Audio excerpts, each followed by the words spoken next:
श्रीगुरुं वैष्णवांश श्रीरूपं साग्रजातं सगुणरघुनाथान्वितं तं सजीवं साद्वैतं सावधूतं परिजनसहितं कृष्णचैतन्यदेवं श्रीराधाकृष्णपादां सवनललिता श्रीविष्णु। जय श्री कृष्ण चैतन्य प्रभु नित्यानंद श्री अद्वैत गदाधर श्रीवासुदेव गौर भक्तवृंद।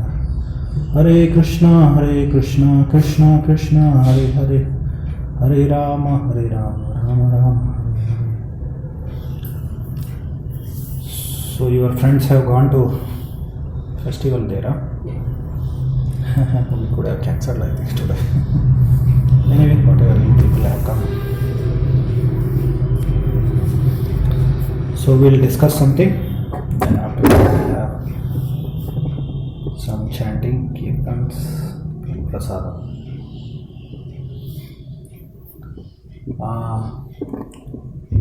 Today I'll speak about Veda Apaurishayatva.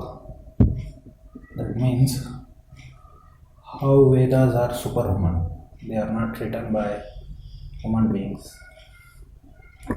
Or in other words, how they are perfect knowledge. They are source of perfect knowledge, or Veda is a perfect knowledge. So literal meaning of Veda, why we have to accept Vedas, why we have to believe in Vedas. We have to understand logically. Why Vedas contain even better knowledge than modern science. All these things we will discuss. So literal meaning of Veda, anyone knows? Veda means what? That in Sanskrit and all Indian languages there are root words called dhatus. You know dhatus? In Kannada also you must be knowing, huh? Dhatus. So with is the dhatu from which Veda word comes. Vid means to know. So, and Veda means knowledge. One who is seeking Vedic knowledge, he is called as Vidyarthi. What is the meaning of Vidyarthi? One who is seeking Vedic knowledge. Engineering student is not called as Vidyarthi. Although in modern India, they use that term for students. Vidyarthi word is used for students, no? In Indian languages, Kannada, Sanskrit. So, but actually, if you want to see the meaning of word Vidyarthi, means one who is seeking Vedic knowledge. He is called Vidyarthi. Vidyalaya means what? One who teaches, the institute teaches. The place where the Vedas are. The place where Vedic knowledge is taught, called. It's called Vidyalaya. Nowadays they call for anything, no? Any institute has. It may be law, it may be engineering, it may be medical, they will. Vaidyakiya Vidyalaya, they say. Yeah, university means Vishwavidyalaya. So, but actually that term, you see, English word university is there, but Vishwavidyalaya is not actual, English translation. Nor, English university is equivalent to Vidyalaya word, Vishwavidyalaya. So Vidya means what then? So with Veda, Vidyarthi, Vidyalaya, then Vidya means Knowledge. Vidya word means what? How all used in Kannada, what is the meaning of Vidya? Education, right? But Vedic education is called Vidya. This is how we have to understand. Technically, if you want to go in details. Anyway, Veda word comes. All these words, Vidya, Vidyarthi, Vidyalaya, Veda, they all come from Vid word. So basically Veda means knowledge. Now knowledge doesn't need any proof or evidence. Pramana we call, no? Pramana in Sanskrit, Kannada, Hindi, all Indian languages. There is word Pramana. Pramana is proof or evidence.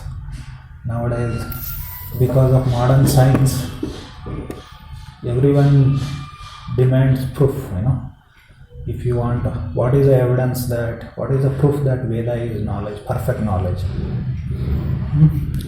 Veda is a superhuman knowledge, it is not written by any human being. What is the proof, what is the evidence like that? Or what is the proof that God exists? Right? We ask proof.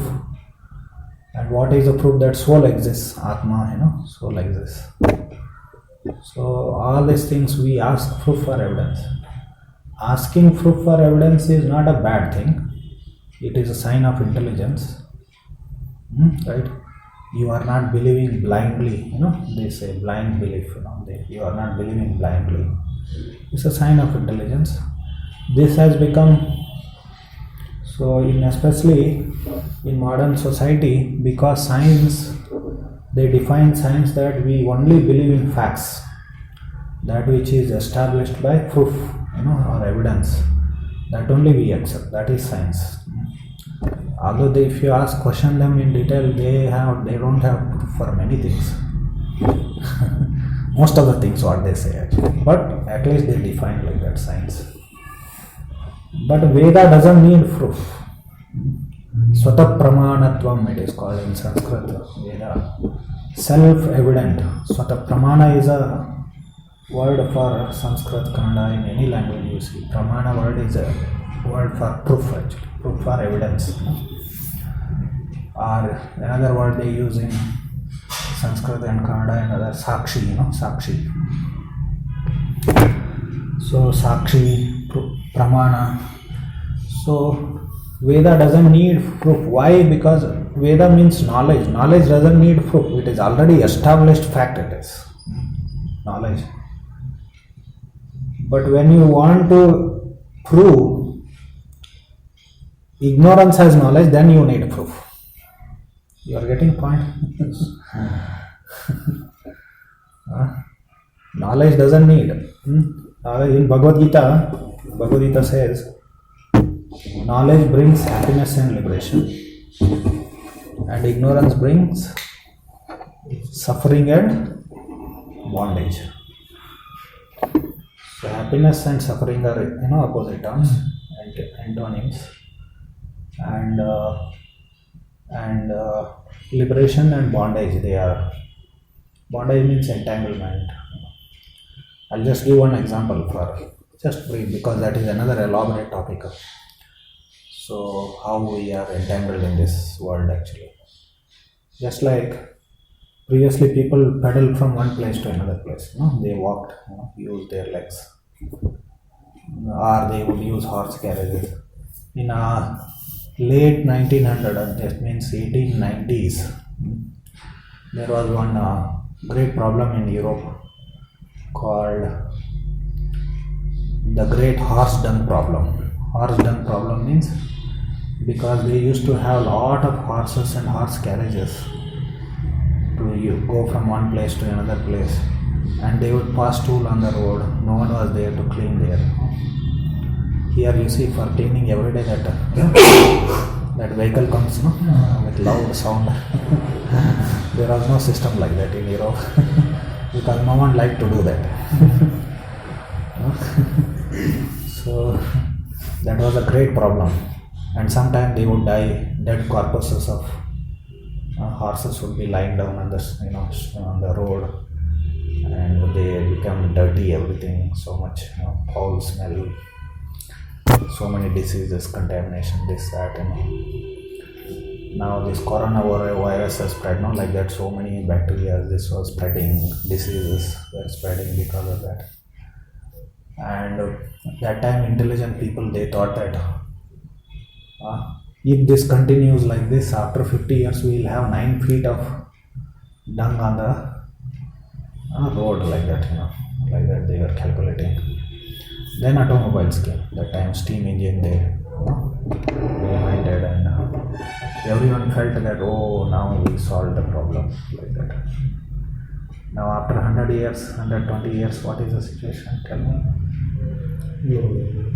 Traffic. Automobiles are problems now, right? So much pollution. Of course, in Chikmagalur we are not thinking about it, but if you go to Delhi, there also they will tell some other reason. Oh, in Haryana farmers are burning. At once in 6 months farmers burn as though they every day you are burning tons of barrels of fuel. That they will not sell. This hypocrisy goes on. That is different case. It's called hypocrisy or damba. So automobiles, accidents, pollution, traffic jams. Now these are actually problems. Now traffic jams. If you go to Bangalore, you will understand. Now you don't have to go to Delhi yet. So you will realize once you pass out from here, after engineering, you will go to work in Bangalore. Hopefully. So you will understand how it is. That means to solve one problem, we create many more problems. So this is cycle of problem and solution. This is bondage or entanglement. We are entangling ourselves more and more problems only. Actually, we are not solving the problems, but we are increasing more and more problems. You take, this is one example I gave. We can have countless examples like that. How in modern society. This is called suffering and bondage. So if we have knowledge, we should solve the problems. But we are creating more and more problems. We are bondage. In Sanskrit, it is called bandhana. Kannada, Sanskrit, Indian language. So dukkha and bandhana, suffering and shock. So klesha and bandhana. So knowledge has to be accepted, and that will give happiness and liberation. It will solve all the problems. That is knowledge. So this contains knowledge actually. Our Veda is knowledge. This is essence of all Vedas, Bhagavad Gita. So you will be able to solve all the problems with this.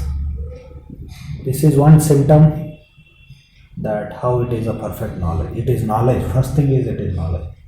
When you want to present something as knowledge, but if it is ignorance, that will lead to many more problems. This is one basic way to identify what is knowledge and what is ignorance. What is perfect knowledge and what is imperfect knowledge. Whether it is helping me to solve the problems of life and world,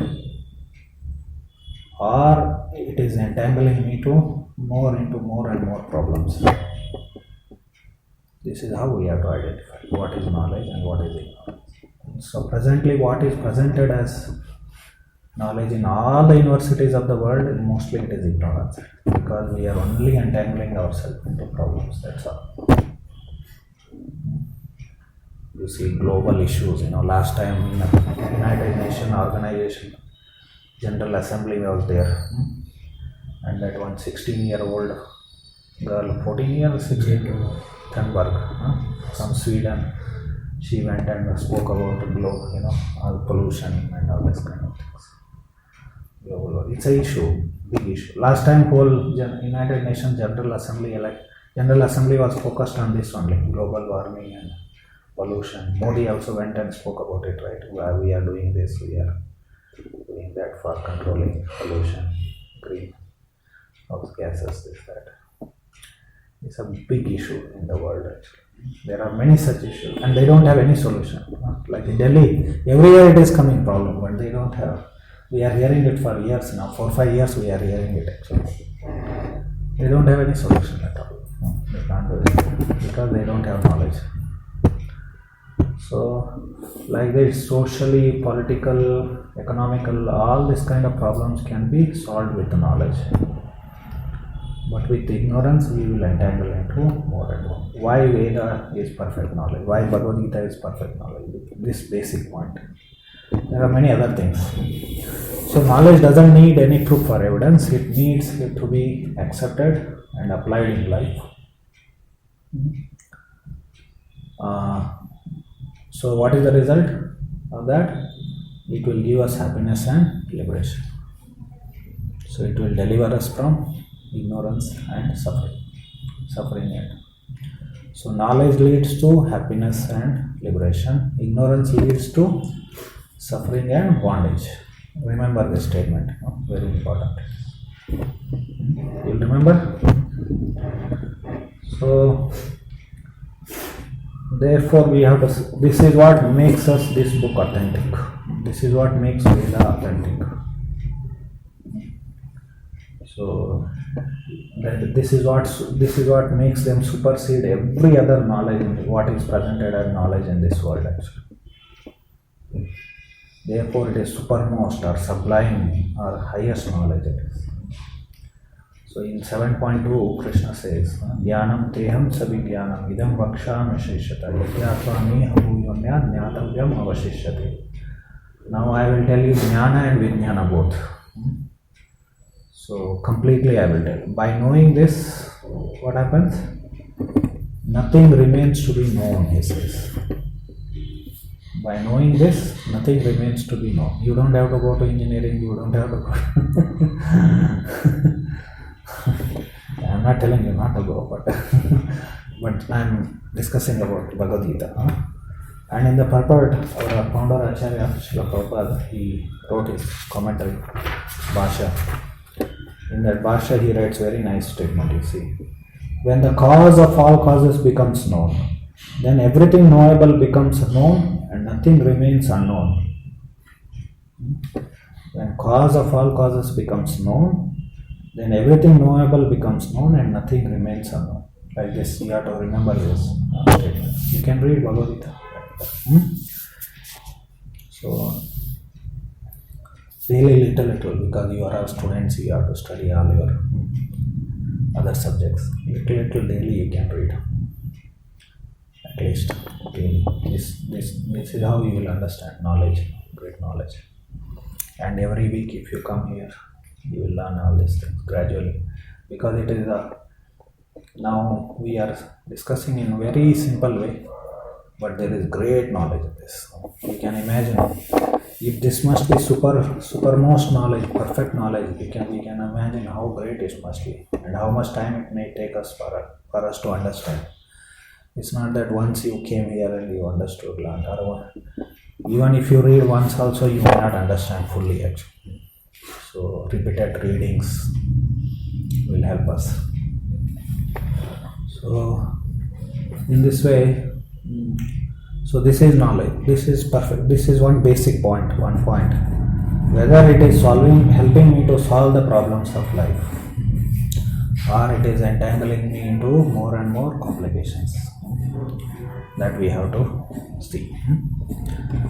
Then, so I said knowledge has to be accepted. Still, people in this world believe in logic, reason, proof and evidence. For them, we have to establish that how Vedas also have their proof and evidence.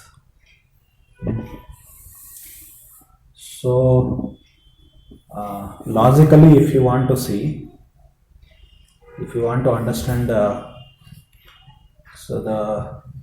supramundane nature of supramundane means, you understand, mundane means this world, supramundane means beyond this world. So the supramundane nature of this Bhagavad Gita or Vedic knowledge, if we want to understand, we should know there are two ways of gaining knowledge. So one is ascending process, another is descending process, or bottom up process and top down process. In Sanskrit they are called as Aroha Pantha and Avaroha Pantha. These are two ways of gaining knowledge. What is the meaning of bottom up method and top down method? Aroha Pantha and Avaroha Pantha. What is the meaning of them? So in the first method, bottom up method, we try to gain knowledge by our own endeavors, by our own research, observation, research, proof, and logic, reason, and hypothesis, speculation, hypothesis. So that is ascending process or bottom up method. By our own strength, our own logic, reason, observation, proof, evidence, like that. So then what top down method means we gain knowledge from authorities, by hearing from authorities. So in the world there are only two ways of gaining knowledge. Either you learn by experience. When I say either by experience means by our own endeavors, experience and logic, or by hearing from authorities. I will give you one example. Our Panduracharya used to give an example. Like here in front road, we see some accident right around. We are here. We learn about the incident by direct experience. We are directly seeing, right? Seeing, hearing, and like that by our own. This is first method, bottom up. Others, those who are not here, how they will learn about this incident? Anyone? How they will know about this incident? Somebody meets with accident.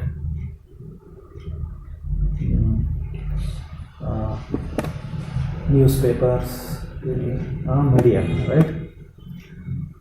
So they are supposed to be authorities on information, right? Supposed to be. We accept the principle now here. So about this incident, how we can know? Either by directly experiencing directly or by hearing from authorities. These are the only two ways. Prabhupada used to give another example. Man is mortal.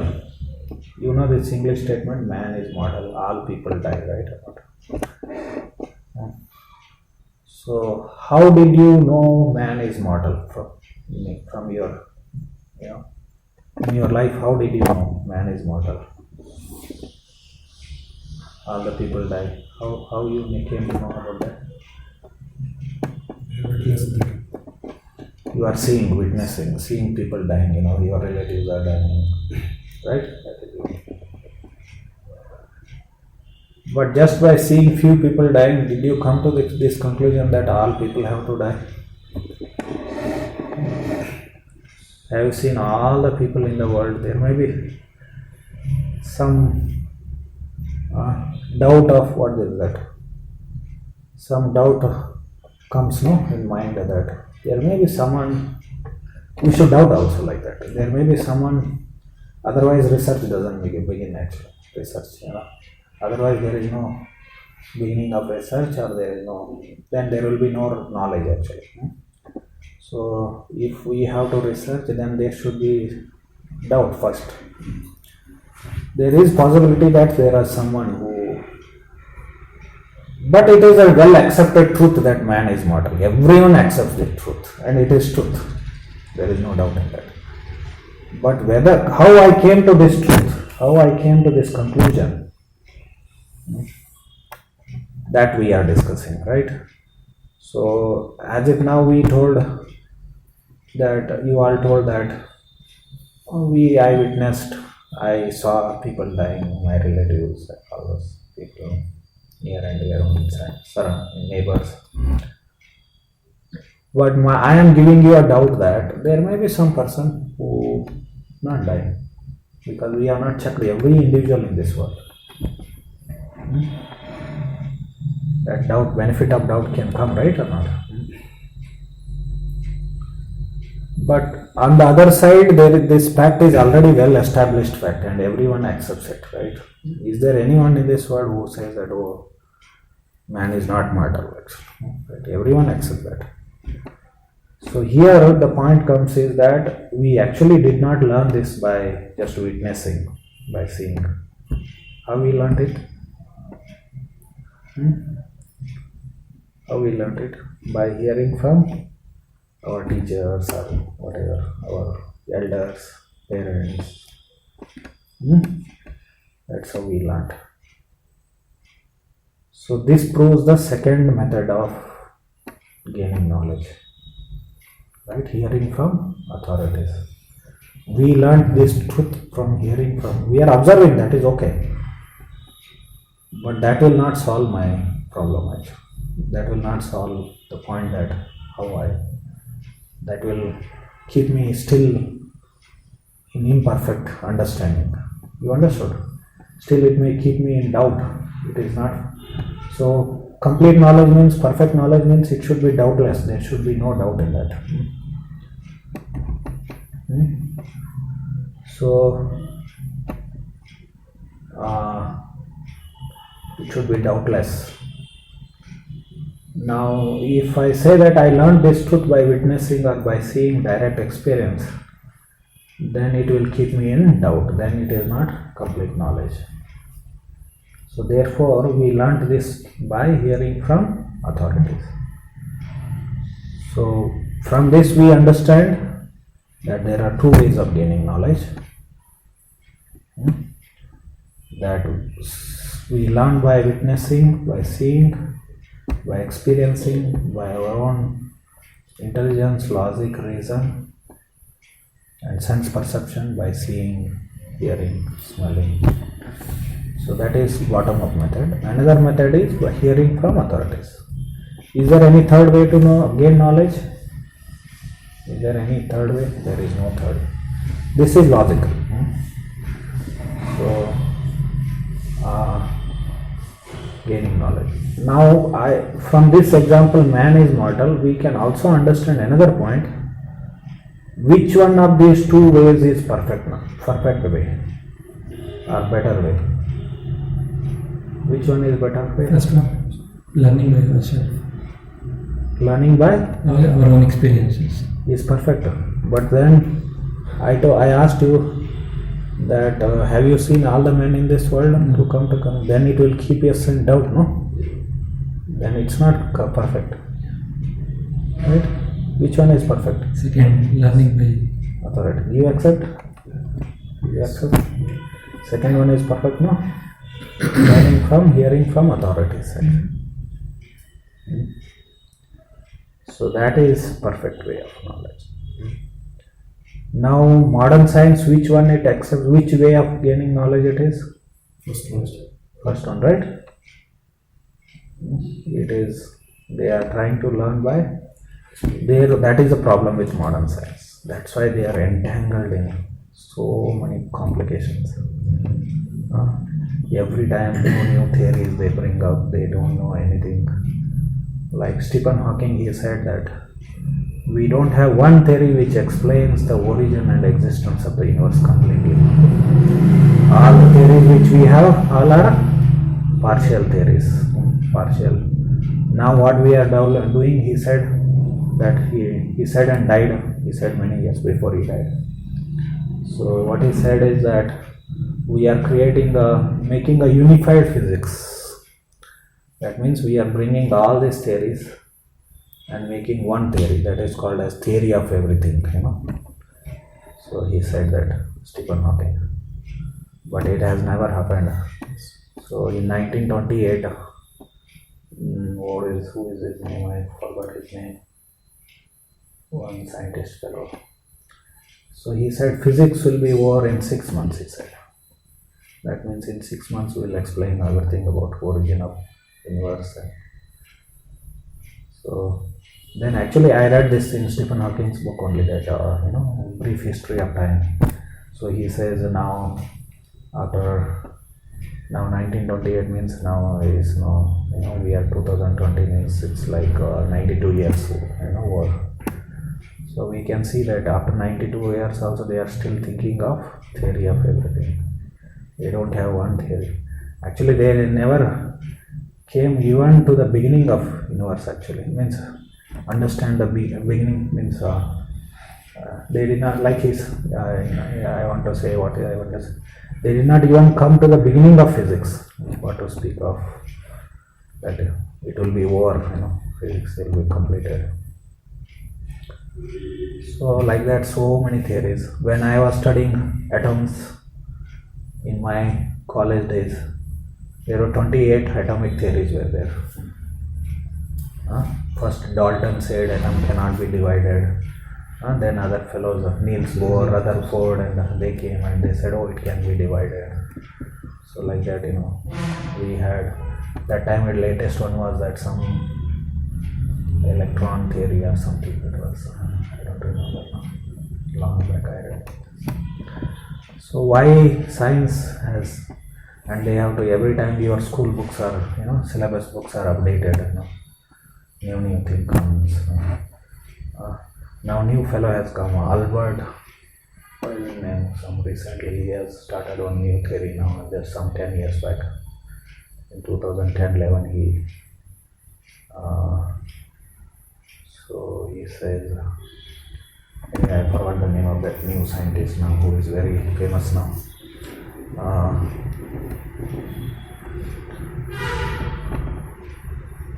Lonza, somebody is. So anyway, according to him, everything is illusion. In essence, if you want, he will put it in very nice scientific word. It's somewhat close to Buddhism. Robert Lonza, I think, something. So like that, every time new scientist he comes, and so when we don't take knowledge from authorities, then this is the problem. Now Vedic knowledge is descending knowledge. It is one name of Veda is Nigama, that comes down, that which comes down. Nigama means that which comes down. This bottom up, top down method which we are discussing, Avaroha Panta, descending process. This Vedic knowledge is descending knowledge. So originally God himself gave this knowledge. Veda is words of God. So Brihadaranyaka Upanishad says they are breathings of the Lord. When Lord breathes out, Vedic mantras come out. When we breathe, what happens? Some bad smell comes. That is the difference between us and God. Like this Bhagavad Gita. What is the meaning of Bhagavad Gita? Bhagavad Gita. Bhagavan means God. A Sanskrit word. In English and in Christians they use God word. But in Sanskrit we use Bhagavan word. So, although now new Bhagavans have born now.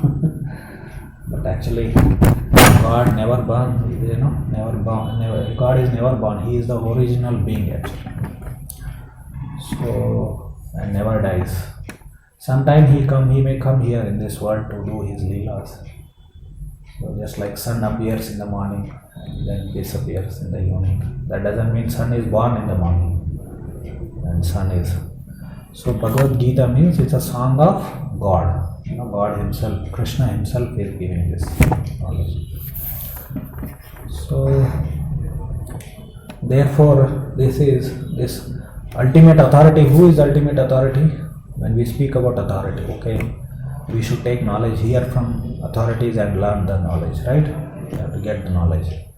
Then the knowledge will be perfect. That point we keep. Then the question comes is, who is authority? So God is the authority. Now there are many people who don't believe in God only. Where is the question of gaining knowledge from God actually? Like there is one big biology professor in Oxford. His name is Richard Dawkins. You must have heard. That guy wrote a book called God Delusion actually. And for him, God, there is no God. This all religion is nonsense completely. Of course, the religion which he knows may be nonsense. He doesn't know. He has not read Bhagavad Gita. If he reads Bhagavad Gita, he may. If he is fortunate enough, he may get some knowledge. So, because he has come across only that religion which always says just believe. Now everything we are discussing logically, right? So we are discussing logically. Like I said, logically there are only two ways of gaining knowledge, right? So we are discussing everything now. We are not just saying, oh, you just believe like that. So he says there is this God, there is no God. But for me, why I believe in Bhagavad Gita, why I believe in Krishna? Because in my search of knowledge, I didn't find any knowledge better than this. How I understood this? Because this helped to solve this is the solution for all the problems of me. That is a practical evidence. Okay, we can ask Mr. Dawkins that you are using all your brain and intelligence to prove that there is no God. Why don't you solve one problem of this world actually? All these politicians are every day they are so much stressed out because of so many problems in the society, right? Most of the politicians, although they will cheat people by bluffing, that is different case. They are expert bluffs. Most of the politicians in the world, they will, I do this for you, I do that. They will just bluff, and foolish people believe in them. But they are facing big challenges in the world, right? So why don't they solve all these problems instead of using his intelligence to prove that there is no God? Why don't you use? I don't believe in Dawkins, but I believe in Krishna. Why? Because the knowledge given by Krishna is better than what is given by Dawkins. I don't have any. What he is speaking actually, Dawkins. I don't have any practical value of that in my life at all actually, or in the solving the problems of the world. But this one, it has practical. Well, this is what makes me believe in God. This is what makes me Krishna is God. Why? Because he has given perfect knowledge. You read, you see, yes, you understand. If you are able to relate that, okay, this is sorting out the issues of the world, then take it. We don't say just believe. So atheists like Dawkins, and there are many other atheists who say that religion makes people dull, because religion tells that you have to believe. But that may be true to the religion which they came across. They may be of the religion which they are speaking. But I am speaking of Bhagavad Gita, which doesn't make me. In fact, it makes me. I am able to understand that all other knowledge is nonsense after reading Bhagavad Gita because it's only creating more and more problems in my life, or in the world. So in this way, I am becoming more intelligent, more enlightened by accepting this knowledge. So this practical, we should have. Then this is perfect knowledge. And again, why modern science and all the knowledge of this world, now in this world which is presented as knowledge, except Vedic knowledge, is imperfect? Because of 4 defects in human beings. I'll come to this point now.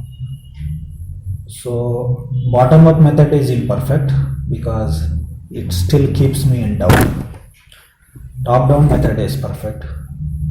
Why bottom-up method is imperfect? We will come to now this question. Why? Because human beings have 4 defects. Remember them, very nice, very important. So first one is our senses are imperfect. Right? We can't see in the night, in the dark. We cannot see far away things. We have some limitations, no? We cannot see even our closest thing which is there to our eyes, right? What is this? Eyelid. Can you see eyelids? You may see in the mirror, but you cannot see that. So, the closest thing which is there with us, that also we cannot see. To the eyes, we cannot see that. Then, we cannot. So, we have limitations. They have Vibgyor. What is that? In science, they have only 7 colors. Vibgyor, they say. Vibgyor.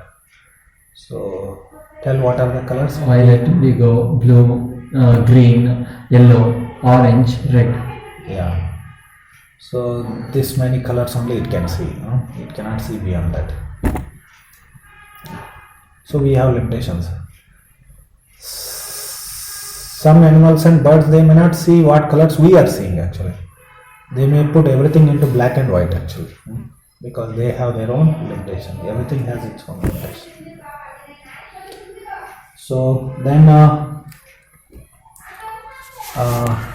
so that is first defect. Like another example I'll give for how our senses are imperfect.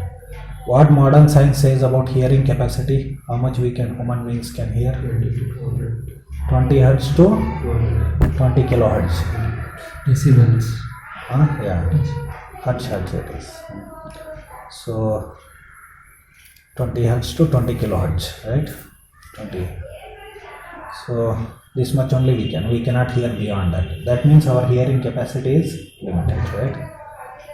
So because our senses are imperfect, therefore whatever knowledge we try to gain through by, sometimes they say seeing is believing. Modern science, people say seeing is believing. So seeing is believing, they say.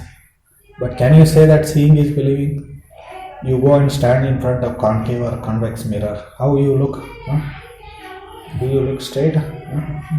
Maybe your belly is big, right or not? And head is small, or head is big, or belly is small, like that, right? Is it seeing is believing? Or you say that theory of reflection theory is there. In a beaker containing water, you put some stick. It appears that it is broken. Is it broken? But we are saying that it is broken. So it is not broken. Seeing is not believing. That is foolishness actually. Why it is foolishness? Because our senses are imperfect. But they say that we only believe in what we can directly experience or experimentally can be established. So this is a problem with all modern science. They only believe in, they say empiricism it is called. In our English there is one term called empiricism. Empirical method means this experimental method, So empirical method is axiomatic. Empiricism is axiomatic, they say. This is the problem with modern science. But when we Vedic knowledge, when we study, in the beginning we are taught empiricism is not perfect. So our knowledge begins where science ends actually. So they are entangled there, or whatever I can. They may say we have these instruments, we have instruments, microscopes, telescopes, this, that. Do they make our perception perfect? Do this? They may increase our perception, but do they make us completely perfect? Nowadays they are using satellites. They fix some camera in satellites and that sends some pictures. And they sit in these observatories and laboratories and they study what is happening in the universe and space. But camera also has its limitations, right or not? So can it catch everything in the space and universe? Is it possible? So it may increase our perception, but again whatever we get data from that, again we have to interpret back from all these imperfect senses only, right? So there was one Nobel laureate called Eugene Wigner. He said this point actually, that so our methodology is imperfect, because even if we have instruments, again we have to interpret that data from same imperfect senses. Therefore, it will be imperfect. So scientific knowledge will always remain imperfect because they are following this empirical method, experimental method, or bottom-up method. Then Western philosophers, we don't do experiments, but we believe in logic and reason, they say. But even our mind, logic, reason, intelligence is also imperfect. It is. So they are also bottom-up method, Western philosophers. So in Vedic philosophies, Indian philosophers, they first accepted the Vedic authority. There are some people in India also who don't accept Vedic. If you study the history of India, what is that? Indian philosophy, religion, and cultural history, if you study, which is not taught in modern schools, educational things. You all don't know anything about cultural, religious, philosophical history of India. So they teach Allah, Akbar came, Mughal came, this fellow came, he looted, and okay, that's not real wealth which they actually looted. When Prabhupada went to England, he said, reporters, why you have come here? London airport, they said in 1969. I have come to give, Britishers came to India, they looted India, but they forgot to take this. I came to give this one. You all took so many things, but you forgot the main thing actually. So I have come to give this knowledge. So they didn't. So modern Indians also don't know. Indian young boys, they don't know the cultural philosophy, religious system. So there are some people who may not believe. Like there was one Charvaka Muni. He said that live life lavishly, enjoy life. Don't bother that you will be reborn. All those things. Once this body becomes ash, there is nothing called again coming back. So some or other get ghee and enjoy. Those days enjoyment means get lot of ghee, cooking ghee, eat lots of ghee. Nowadays we are doing different way. we are what we are doing. We are eating lots of meat, maybe drinking, maybe having illicit relation with women, girls, in the name of love. So, are watching some pornography in the. So, this is our enjoyment. But traditionally, they would do enjoyment by eating ghee. They were very sophisticated. Not this low class. That is Charvaka.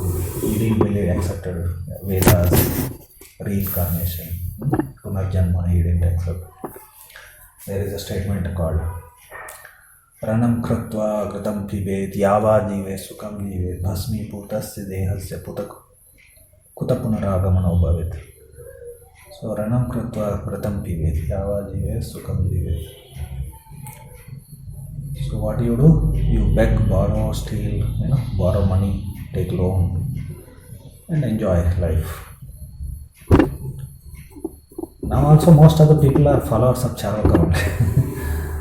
But if you think, oh, there is next life, I will be held responsible for whatever I am doing, borrowing, stealing, this, that and all, don't bother. Once body becomes ash, bhasmi, bhutasya, dehasya, kutapunaragama, where is the question of coming back again? So like that, he didn't believe in Vedas, he didn't believe in reincarnation, most of the modern day people are followers of Charvaka, but in a gross way. Charvaka and his followers were very sophisticated, plus enjoyment. But most of the philosophers, first thing they accept is Vedas. Based on that, they may have their own different theories. Somebody believes in yoga, somebody believes in Sankhya, somebody believes in Mimamsa, somebody believes Dvaita, Advaita, Vishishta Advaita. They may have their own understandings of the Veda, but they all accept the authority of the Vedas. They all accept this, top-down method, not this bottom-up method, top-down method. And by using Vedic knowledge, they achieved great things actually. Like I said, you all don't know the history. Deliberately, it is not taught. So, deliberately it is. There are many reasons for that. One is Vedic culture is under attack, and especially from Western academia. From last 200 years, Western scholars, they are deriding Vedic knowledge. From the time of William Jones, late 1800. So 1700, 80s, 90s, like that. Then later Max Muller, others, they also wrote against Vedic knowledge. If you speak anything about Vedic culture in higher circle, immediately you will be